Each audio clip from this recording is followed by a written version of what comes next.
প্রথম সপ্তাহে টিআরপি তালিকায় ঢুকে পড়ল প্রতীক সেন ও নবাগতা রত্না পিয়ার উড়ান।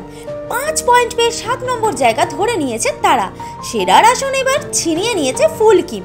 আইপিএল শেষ হয়ে গেলেও তার হ্যাংওভার এখনো কাটিয়ে উঠতে পারেনি বাংলা সিরিয়াল।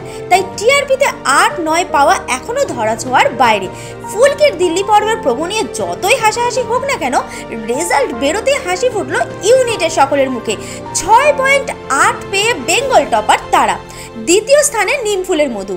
পর্ণার স্মৃতি লোপ পেলেও দিব্যি ধারাবাহিককে টেনে নিয়ে চলেছে সে। সৃজন এখন তার কাছে সৃজনদা, আর সেটাও দাঁড়িয়ে দাঁড়িয়ে উপভোগ করছেন দর্শক।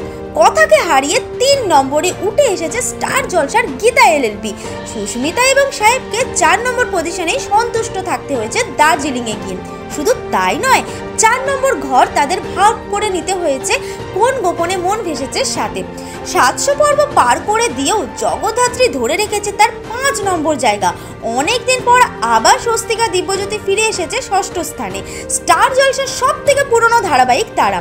অনুরাগের ছোঁয়া আবার টিআরপির তালিকায় জায়গা করে নিতে খুশি হয়েছেন দর্শকরাও।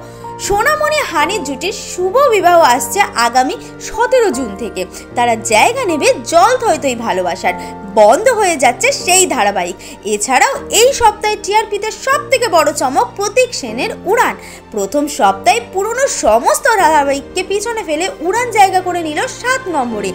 এমনভাবে টেলিভিশন ইন্ডাস্ট্রির হারের খবর 7 তাড়াতাড়ি আপনাদের কাছে পৌঁছে দিতে বদ্ধপরিকর টাইমলাইন ক্রিয়েশন। দর্শকের ভালোবাসাই টিআরপির চাবিকাঠি, আর তার মাধ্যমে টিকে থাকে কোনো মেগা ধারাবাহিক। এর মধ্যে আপনার পছন্দের সব থেকে প্রিয় ধারাবাহিক কোনটি? মন্তব্য করে জানান আমাদের মন্তব্যের বাক্সে।